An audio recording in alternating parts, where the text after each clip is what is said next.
الحمد لله نحمده ونستعينه ونستغفره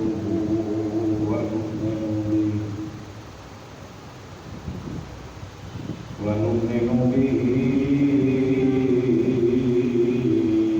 ونتوكل عليه ونعوذ بالله من شرور أنفسنا ومن سيئات أعمالنا من يهده الله فلا مضل له ومن يضلله فلا هادي له ونشهد أن لا إله إلا الله وحده لا شريك له ونشهد أن سيدنا وسندنا وحبيبنا ونبينا ورسولنا محمدا عبده ورسوله أما بعد فأعوذ بالله من الشيطان الرجيم بسم الله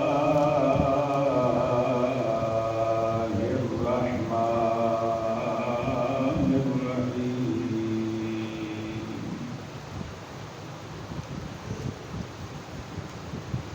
ما كان محمد أبا أحد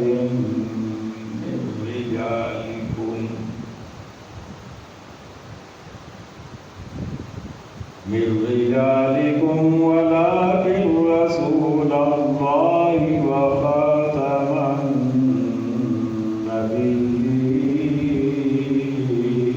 النبيين وكان الله بكل شيء عليما صدق الله مولانا العظيم قال الله تبارك وتعالى في شان حبيبه مخبرا وآمرا إن الله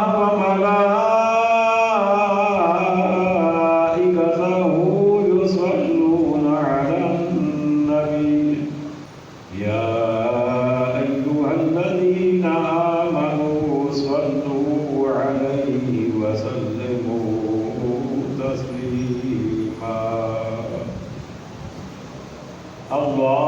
اللهم صل على سيدنا ومولانا محمد وعلى آل سيدنا ومولانا محمد وبارك وسلم بالكلمة صلى الله عليك يا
بہارو سبیل مناؤ حضور آ گئے ہیں فلک کے نظاروں زمین کی بہاروں سبیل مناؤ مل کے کہہ لیجیے حضور آ گئے ہیں اٹھو ہم کے مارو چلو بے سہارو خبر یہ سناؤ حضور آ گئے ہیں حضور آ گئے ہیں حضور آ گئے ہیں حضور آ گئے ہیں حضور آ گئے ہیں انوکھا نرالا وہ ذیشان آیا وہ سارے رسولوں کا سلطان آیا انوکھا نرالا وہ ذیشان آیا وہ سارے رسولوں کا سلطان آیا ارے کج کھلا ہو ارے بادشاہ ہو سروں کو جھکاؤ حضور آ گئے ہیں مل کے پیار محبت سے کہیے حضور آ گئے ہیں ارے کج کھلا ہو ارے بادشاہ ہو سروں کو جھکاؤ حضور آ گئے ہیں حضور آ گئے ہیں حضور آ گئے ہیں حضور آ گئے ہیں حضور آ گئے ہیں واجب صدر عظیم سامعین محترم حاضرین مکرم عشاقان مصطفیٰ کریم علیہ الصلاۃ والسلام جان نثاران صحابہ کرام محبان اہل بیت عظام اور عقیدت مندان اولیاء کرام اللہ تبارک و تعالی جل جلالہ و تم برہانہ و اعظم شانہ کے مقدس مطہر اور مبارک کلام مجید میں سے ایک آیہ کریمہ تلاوت کرنے کی سعادت خالق کائنات نے مجھے عطا فرمائی اور آپ نے سننے کا شرف حاصل فرمایا۔ حضرات گرامی توجہ کیجیے گا، دو جملے آپ کی گوش گزار کرنا چاہوں گا، آپ کی پوری توجہ چاہیے۔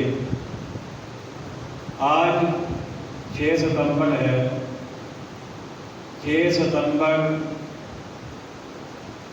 دفاع پاکستان ہے۔ کیا ہے؟ یوم دفاع پاکستان۔ اور کل 7 ستمبر ہے، 7 ستمبر یوم دفاع ایمان ہے۔ 6 ستمبر یوم دفاع پاکستان ہے اور 7 ستمبر یوم دفاع میں آپ سے سننا چاہتا ہوں۔ 7 ستمبر یوم دفاع ایمان ہے۔ تفصیل کیا ہے؟ تفصیل یہ ہے کہ ستمبر ہی کا مہینہ تھا، پہلا اشرا تھا۔ انڈیا نے، بھارت نے بغیر کسی وجہ کے، بغیر کسی پیشگی اطلاع کے، بغیر کسی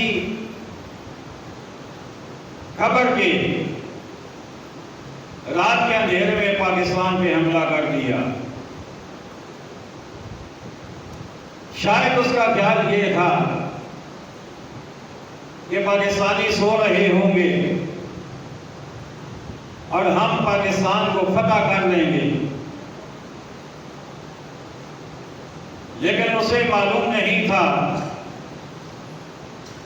کہ پاکستان کے نوجوان، پاکستان کی فوج ہمہ وقت چوکس رہتی ہے اور پاکستان کا دفاع ناقابل تسخیر ہو چکا ہے۔ دنیا کا کوئی ملک، کوئی طاقت ایسی نہیں جو پاکستان پر حملہ کر کے اسے فتح کر سکے۔ اللہ کے فضل سے، اللہ کے کرم سے پاکستانی نوجوانوں نے، پاکستان کی فوج نے، پوری پاکستانی قوم نے انڈیا کو وہ مزہ چکھایا کہ آج تک وہ حسرت کر رہے ہیں، افسوس کر رہے ہیں کہ ہم نے یہ کیا غلطی کی تھی۔ اور اللہ کے کرم سے 6 ستمبر کو پاکستان کو ایسا دفاع مہیا کیا گیا، ایسا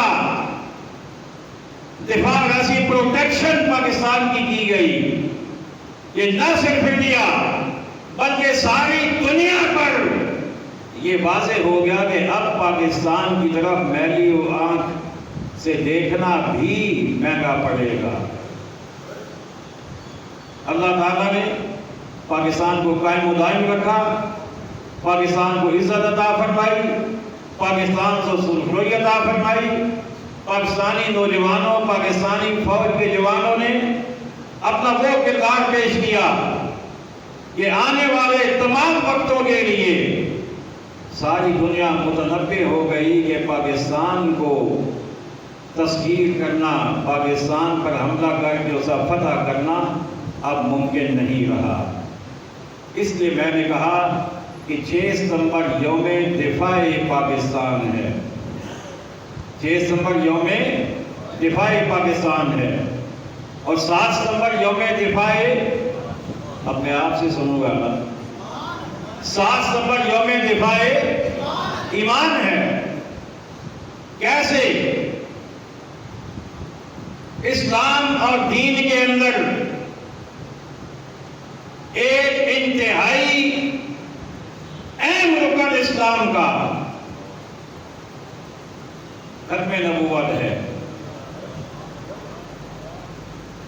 ہر مسلمان، چاہے وہ چھوٹا ہو، چاہے وہ بڑا ہو، چاہے وہ مزدور ہو، چاہے وہ حکمران ہو، چاہے وہ پڑھا لکھا ہو، چاہے وہ ان پڑھ ہو، ہر ایک یہ جانتا ہے کہ ہمارے نبی کے بعد کوئی اور نبی نہ تھا، نہ ہے، نہ ہو سکتا ہے۔ ختم نبوت کا یہ مطلب ہے۔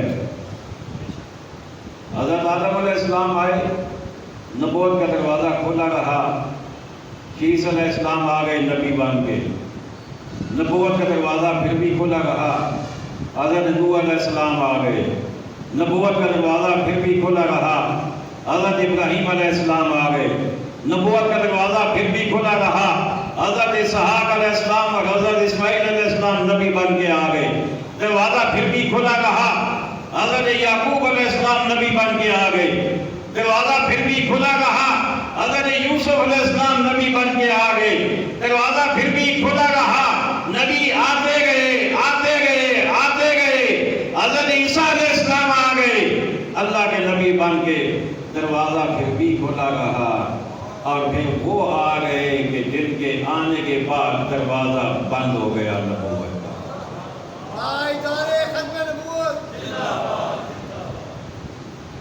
نبوت کا دروازہ بند ہو گیا۔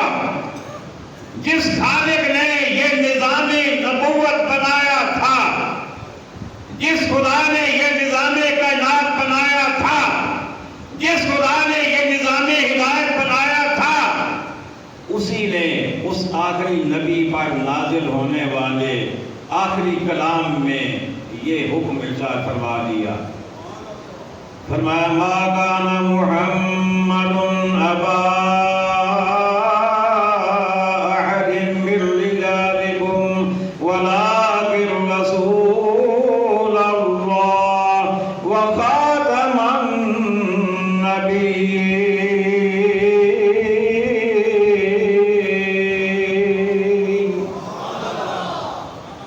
ما کان محمد ابا احد من رجالکم، فرمایا محمد صلی اللہ تعالی علیہ وآلہ وسلم تمہارے مردوں میں سے کسی کے باپ نہیں، تمہارے مردوں میں سے کسی کے باپ نہیں۔ اللہ تعالیٰ نے نبی کریم علیہ السلام کو اولاد نبینہ عطا فرمائی تھی، صاحبزادے عطا فرمائے تھے۔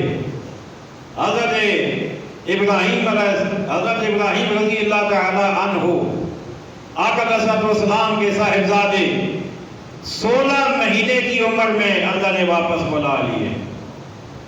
حضرت عبداللہ، حضرت طاہر، حضرت طیب آقا علیہ السلام کے صاحبزادے اللہ نے کم سنی کی عمر میں واپس بلا لیے۔ بالغ نہیں ہوئے، بالغ ہوتے تو مرد کہلاتے، بالغ ہوتے تو مرد کہلاتے۔ بالغ ہونے سے پہلے اللہ نے انہیں بلا لیا، یعنی مرد کہلانے سے پہلے بلا لیا۔ اس لیے فرمایا کہ محمد تمہارے مردوں میں سے کسی کے باپ نہیں ہے، اس لیے کہ آپ کے صاحبزادے بالغ ہونے سے پہلے، مرد کہلانے سے پہلے دنیا سے تشریف لے گئے۔ اب کیوں آپ نے انہیں واپس بلا لیا؟ توجہ کیجیے گا، باقی نبیوں کے صاحبزادے بڑے بھی ہوئے، بالغ بھی ہوئے، مرد بھی کہلائے اور نبی بھی بنے۔ حضرت ابراہیم علیہ السلام کے بیٹے حضرت اسحاق علیہ السلام نبی، حضرت اسماعیل علیہ السلام نبی، حضرت اسحاق علیہ السلام کے بیٹے حضرت یعقوب علیہ السلام اللہ کے نبی، حضرت یعقوب علیہ السلام کے بیٹے حضرت یوسف علیہ السلام اللہ کے نبی۔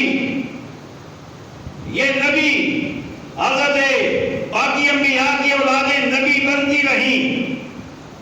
میرے رب نے کیونکہ نبوت کا دروازہ ہمیشہ کے لیے بند کر دیا تھا، ہمیشہ کے لیے نبوت کا دروازہ بند کر دیا، لہذا اللہ نے اپنے محبوب کے صاحبزادوں کو بچپن میں واپس بلا لیا۔ وجہ کیا تھی کہ اگر وہ بالغ ہوتے، مرد بنتے اور نبی نہ بنتے تو یہ ہمارے آقا علیہ السلام کی شان میں کمی تھی، آقا علیہ السلام کی شان میں کمی تھی۔ کوئی کہہ سکتا تھا کہ فلان نبی کا بیٹا نبی بنا، فلان نبی کا بیٹا نبی بنا، فلان نبی کا بیٹا نبی بنا، تمہارے نبی کے بیٹے نبی نہیں بنے، لہذا ان نبیوں کو مانو کہ جن کے بیٹے بھی نبی تھے۔ اس لیے رب نے انہیں پہلے ہی بلا لیا کہ وہ بالغ ہی نہیں ہوئے، وہ مرد بنے ہی نہیں کہ نبی بنتے۔ اچھا، اور اگر نبی بالغ ہو جاتے، مردانگی کی عمر کو پہنچ جاتے اور نبی بنا دیے جاتے تو یہ ختم نبوت کے مطابق نہیں تھا، کیونکہ ختم نبوت کا دروازہ بند ہو چکا تھا۔ اگر نبی نہ بنتے تو شان مصطفیٰ میں کمی نظر آتی، اگر نبی بن جاتے تو مقام مصطفیٰ میں کمی ہوتی۔ رب نے فرمایا سونیا نہ تیری شان میں کمی ہو دیا گا، نہ تیرے مقام میں کمی ہو دیا گا، سونیا میں نے وہ پہلے ہی واپس بلا لیا۔ اللہ اکبر۔ اب اندازہ کریں ذرا کہ ختم نبوت کا مسئلہ کتنا نازک مسئلہ ہے، کتنا اہم مسئلہ ہے۔ پھر آپ نے فرمایا محبوب تیری اولاد کو، تیرے صاحبزادوں کو واپس بلانا تو منظور ہے، لیکن میں ختم نبوت میں رکھنا نہیں آنا، ختم نبوت میں فرق نہیں آئے گا، تو آخری نبی ہے، تیرے بعد کوئی نبی آ نہیں سکتا، اور تیرا بیٹا جوان اور نبی نہ بنے یہ بھی مجھے گوارا نہیں ہے، کہ یہ تیری شان میں کمی ہے، اس لیے محبوب ان کو واپس بلا رہا ہوں۔ حضرت عبداللہ بن عباس رضی اللہ تعالی عنہ آپ کی روایت ہے، آپ فرماتے ہیں کہ حضرت ابراہیم آقا علیہ السلام کے صاحبزادے رضی اللہ تعالی عنہ، آپ فرماتے ہیں کہ وہ بچپن میں فوت ہو گئے، آپ کہتے ہیں وَلَوْ عَاشَ لَكَانَ نبیًا صدیقا، کہتے ہیں کہ اگر وہ زندہ رہتے تو وہ سچے نبی ہوتے،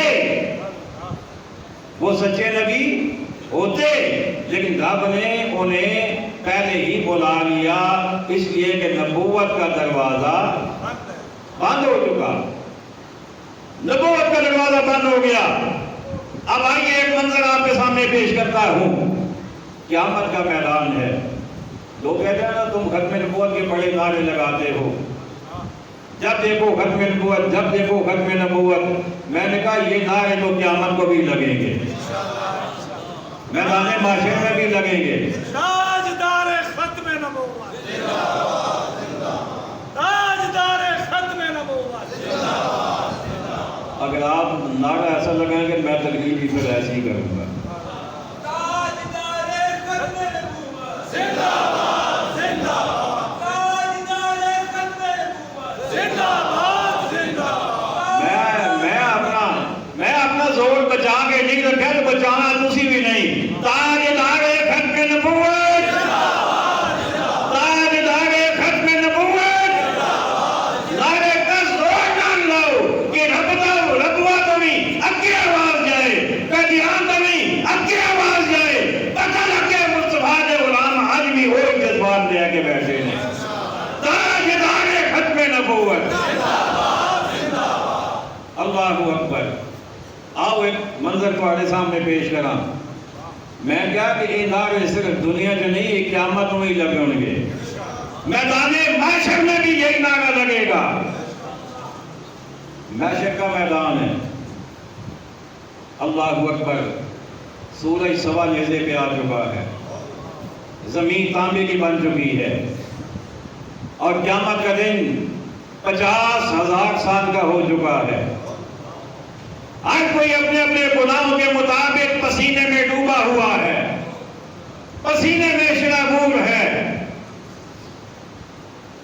کچھ لوگوں کے دلوں میں خیال پیدا ہوگا،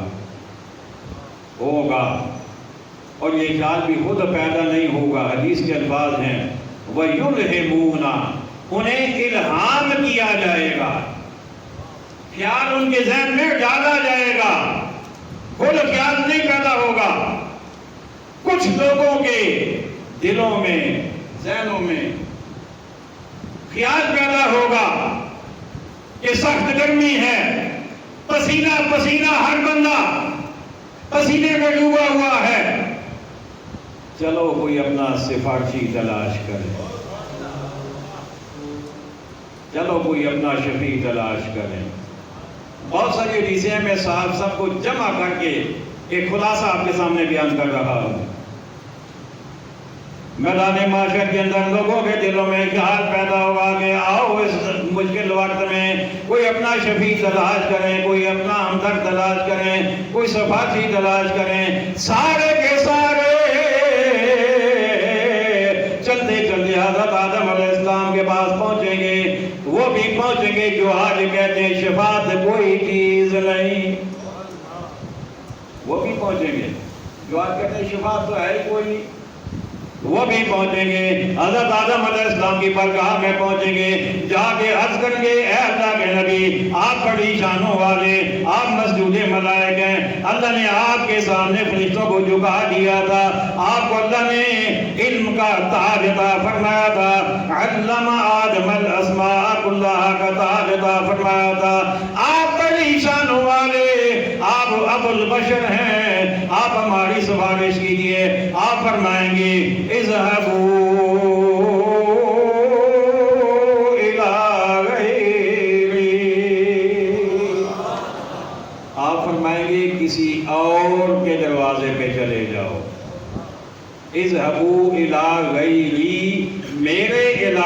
کسی اور کے پاس چلے جاؤ میرے علاوہ.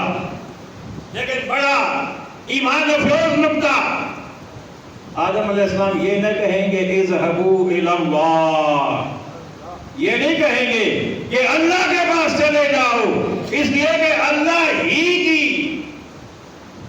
غضب اور اس کے غصے ہی سے تو بچنا چاہتے ہیں. اس وقت اللہ تعالی اپنی پوری شان جباریت و قہریت کے ساتھ ہوگا،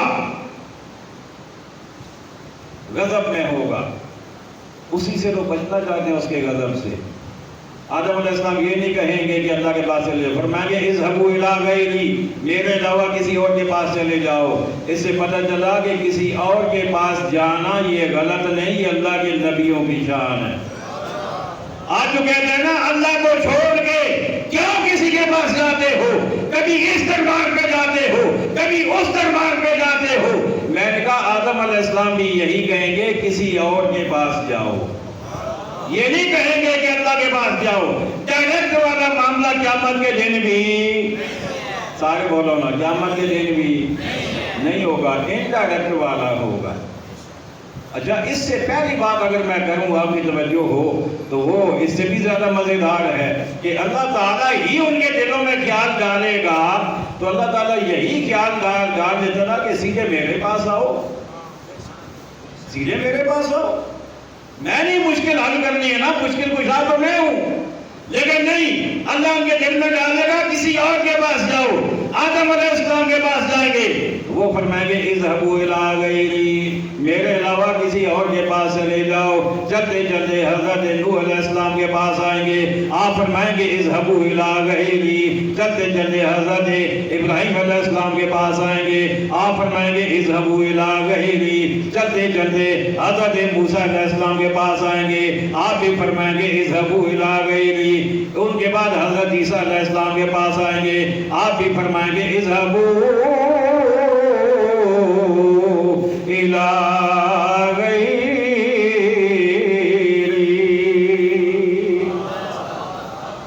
حضرت عیسیٰ علیہ السلام کے پاس جب آئیں گے نا تو عیسیٰ علیہ السلام کیا فرمائیں گے؟ وہ کہیں گے اذهبوا الی محمد صلی اللہ علیہ وآلہ وسلم. حضرت عیسیٰ علیہ السلام آخری دروازہ دکھا دیں گے، وہ کہیں گے کہ ہاں تم بڑی دور سے آئے ہو، بڑے گھوم گھام کے آئے ہو، بڑے دروازے کھٹکھٹا کے آئے ہو، بڑے نبیوں کی بارگاہ میں حاضری دے کے آئے ہو، لیکن میں تمہیں اس دروازے پہ آج بھیج رہا ہوں کہ جہاں سے کبھی کوئی خالی واپس گیا ہی نہیں ہے، کبھی کوئی خالی واپس گیا ہی نہیں ہے. اذهبوا الى محمد صلی اللہ تعالی علیہ وآلہ وسلم. جب میرے آقا علیہ السلام کے سامنے جائیں گے نا، اب میرا وہ جملہ اپنے ذہن میں دہرائیے. میں نے کہا تھا میدان محشر میں بھی تاجدار ختم نبوت کا نعرہ لگے گا، وہاں بھی نعرہ لگے گا. سارے انسان گرمی سے اکتائے ہوئے، گرمی کے مارے ہوئے، پسینے میں ڈوبے ہوئے، محشر کے ماحول میں پریشانی اٹھائے ہوئے جب آقا علیہ السلام کے پاس آئیں گے تو کہیں گے کیا؟ کہیں گے انت رسول اللہ و خاتم الانبیاء. انت رسول اللہ، آپ اللہ کے رسول ہیں، و خاتم الانبیاء، اور آپ خاتم النبیین ہیں، آپ خاتم النبیین ہیں. تو پتہ یہ چلتا ہے کہ قیامت کے میدان میں بھی یہ نعرہ ضرور لگے گا، تاجدار ختم نبوت. اللہ اکبر. جب آقا علیہ السلام کی بارگاہ میں آئیں گے نا تو آقا علیہ السلام یہ نہیں فرمائیں گے اذهبوا الی غیری، یہ نہیں فرمائیں گے. آپ کیا فرمائیں گے؟ آپ فرمائیں گے آنا لہا، فرمائیں گے ہاں آؤ، آج یہ منصب میرا ہی ہے، آج یہ مقام رب نے مجھے ہی دیا ہے، آج میں ہی تمہیں بخشواؤں گا. اللہ اکبر. پھر آقا کریم علیہ السلام سجدے میں سر رکھیں گے، اور سجدے میں سر رکھ کر آقا فرماتے ہیں میں اللہ کی ایسی حمد بیان کروں گا، ایسی حمد بیان کروں گا جو نہ کسی کے دل میں آئی ہوگی، نہ دماغ میں آئی ہوگی، نہ خیال میں آئی ہوگی، ایسی حمد بیان کروں گا۔ اور پھر کیا ہوگا؟ پھر آپ فرمائے گا ارفع راسک، سونیا سر تے اتے جان، سونیا ذرا پیشانی اتے تے کر، سونیا مکھڑے دے وکھا، ارفع راسک سل تعطا، مانگ تجھے دیا جائے گا، وشفا تشفا، محبوب تم نام لیتے جاؤ، تم اشارہ کرتے جاؤ، میں بخشتا جاؤں گا، میں بخشتا جاؤں گا۔ اللہ اکبر۔ آقا کریم علیہ السلام، یہ ختم نبوت کا معاملہ، یہ معاملہ کوئی عام معاملہ نہیں، یہ اتنا اہم معاملہ ہے کہ سیدنا صدیق اکبر رضی اللہ تعالی عنہ جب خلیفہ بنے، ادھر مسلمہ کذاب نے اپنی سرگرمیاں تیز کر دی، اس نے کہا کہ میں نبی ہوں۔ سیدنا صدیق اکبر رضی اللہ تعالیٰ عنہ نے سارے صحابہ، بزرگ صحابہ، عمر رسیدہ صحابہ سب سے کہا کہ آج کوئی بھی ایسا نہ ہو کہ جو اس میں شامل نہ ہو۔ یمامہ کے مقام پہ پہنچے اور وہاں جا کر مسلمہ کذاب کو فی النار کیا، اسے جہنم رسید کیا، اور پھر اسی صدیق اکبر کی اولاد یہ مقدمہ لڑنے کے لیے اسمبلی میں پہنچی، پاکستان کی قومی اسمبلی میں۔ اللہ اکبر۔ یہی مقدمہ بڑے صغیر کے اندر مسلمہ کذاب کے ایک جان نشین نے اور اس کی روحانی اولاد نے، غلام قادیانی نے اپنے نبی ہونے کا اعلان کیا۔ اس نے کہا کوئی ہے مسلمانوں میں تو آئے میرے ساتھ مقابلہ کرے، مناظرہ کرے۔ پھر وہ اٹھا جسے ہم مہر علی کہتے ہیں۔ اللہ اکبر۔ حضرت مولا علی کی اولاد، امام حسن کی اولاد، حضرت پیر مہر علی شاہ صاحب رحمت اللہ تعالی علیہ آپ اٹھے، فرمایا تو کسی کی بات کرتا ہے، کسی کو چھوڑ میں آ رہا ہوں، بتا کیا چاہیے؟ اس نے کہا مناظرہ کریں گے، تفسیر میں بھی لکھوں گا، تفسیر آپ بھی لکھنا، جس کی تفسیر صحیح ہوگی، زیادہ اچھی ہوگی، زیادہ شاندار ہوگی، زیادہ اہم ہوگی، وہ سچا ہوگا۔ فرمایا یہ کیا بات کی ہے تو نے، یہ کیا تو نے بات کی ہے، تفسیر میں بھی لکھوں گا آپ بھی لکھنا۔ فرمایا نہیں، میرے علی کا بیٹا تمہیں یہ کہہ رہا ہے کہ خبردار تفسیر تم نہیں لکھو گے، تفسیر میں بھی نہیں لکھوں گا۔ فرمایا کاغذ اور قلم تم بھی میز پہ رکھ دینا، کاغذ اور قلم میں بھی رکھ دوں گا، سچا وہ ہوگا جس کا قلم خود اٹھ کے تفسیر لکھے گا۔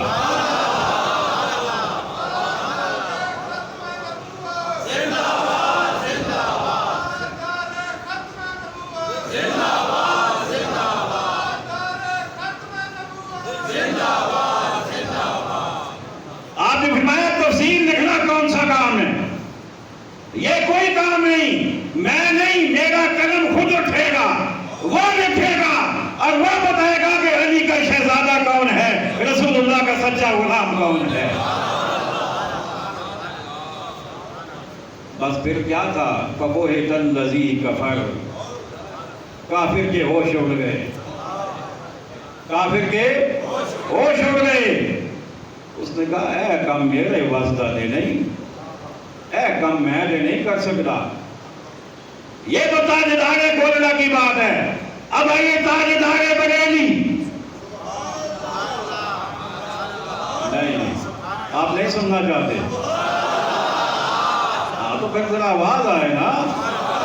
تاجدار بریلی حضرت امام احمد رضا خان رحمت اللہ تعالی علیہ، فضل بریلوی، جن کے بارے میں آج لوگ کہتے ہیں بریلوی کیوں کہلاتے ہو؟ غیر نہیں، آپ نے جیلے کدے اپنے ہے سن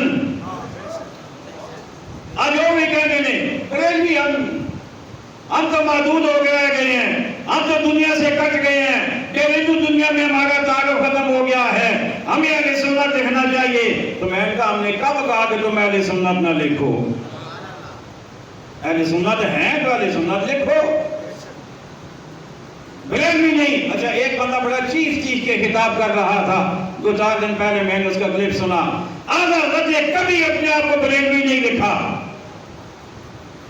میں نے کہا پیر میر علی شاہ صاحب نے کبھی اپنے آپ کو تاجدار گولڑا لکھا تھا؟ یار بولو تو صحیح. پیر میر علی شاہ صاحب نے کبھی اپنے آپ کو تاجدار گولڑا لکھا تھا؟ حضرت خواجہ ہند الولی رحمت اللہ تعالی، حضرت معین الدین چشتی اجمیری رحمت اللہ تعالی، آپ نے کبھی اپنے آپ کو خواجہ غریب نواز لکھا تھا؟ حضرت عبد القادر جیلانی رحمت اللہ تعالی، آپ نے کبھی اپنے آپ کو غوث اعظم لکھا تھا؟ عجیب بات ہے، جب انہیں تم عبد القادر جیلانی کو غوث اعظم لکھو تو تمہیں تکلیف نہیں ہوتی.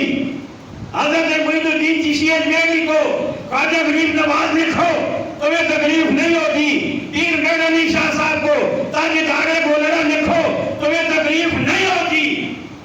تو یہ اعلیٰ حضرت پہ بات کیوں تم نے بنائی ہے کہ انہوں نے اپنے آپ کو کبھی بریلوی نہیں لکھا تھا؟ اور میں نے کہا دوسری بات یہ ہے کہ یہ بھی تمہاری کم علمی ہے. یہ بھی تمہاری، بولیے نا، کم علمی ہے. پرانی بات نہیں. آج رات جو گزشتہ رات ہے، اس رات کو تقریباً 12 سے 1 بجے کے درمیان میں اسٹڈی کر رہا تھا فتاوی رضویہ شریف، اور اس میں ہر فتوے کے آخر میں لکھا ہوا ہے احمد رضا البریلوی. دکھانے کا میں ذمہ دار ہوں. ہر فتوے کے آخر میں حضرت نے لکھا احمد رضا البریلوی. میں نے کہا ہم نے تو یہ بھی دکھا دیا، لیکن اصل معاملہ یہ ہے تکلیف.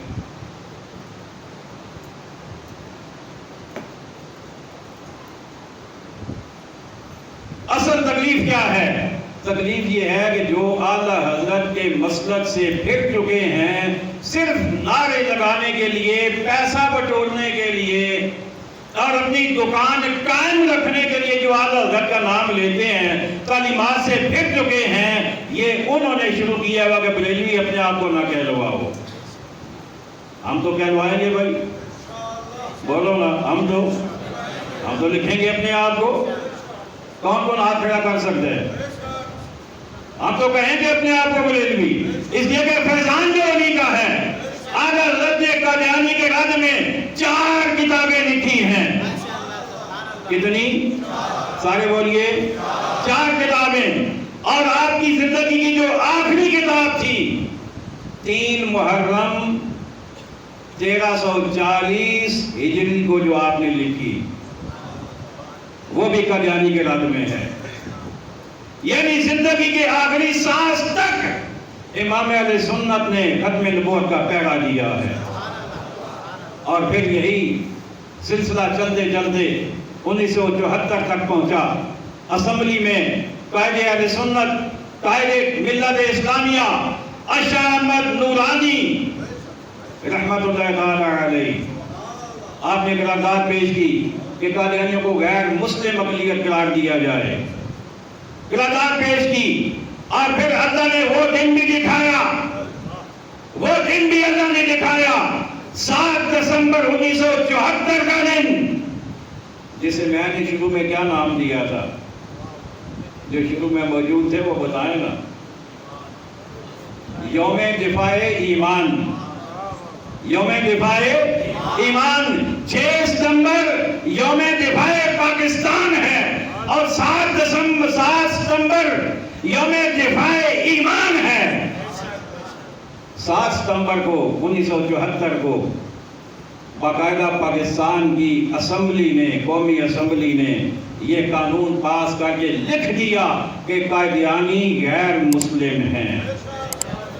قادیانی غیر مسلم ہیں. لیکن ایک بات ذہن میں رکھیے گا، ہم اس لیے انہیں غیر مسلم نہیں کہتے کہ اسمبلی نے کہا ہے. ہم اس لیے نہیں کہتے. یہ تو قانون چلے ہم بتا دیتے ہیں نا، یہ ہمارے علماء کی کاوش تھی اور بہت بڑی کاوش تھی. لیکن یہ تو ہم ویسے بتا دیتے ہیں. لیکن ہم اس لیے نہیں بتاتے، ہم اس لیے انہیں کافر نہیں کہتے کہ اسمبلی نے کہا. ہم اس لیے کہتے ہیں کہ خدا نے کہا یہ کافر ہیں، مصطفیٰ نے کہا یہ کافر ہیں، صحابہ نے کہا یہ کافر ہیں، اہل بیت نے کہا یہ کافر ہیں. اولیاء نے کہا یہ، اور میں بھی کہہ رہا ہوں یہ، اور آپ بھی کہہ رہے ہیں۔ اس لیے کہ جو رسول اللہ کی ختم نبوت کو نہیں مانتا وہ ایماندار ہو ہی نہیں سکتا، ایماندار ہو ہی نہیں سکتا۔ اللہ کی ہمیں عقائد صحیحہ اعمال صالحہ کی توفیق عطا فرمائے۔ وما علینا الا البلاغ المبین۔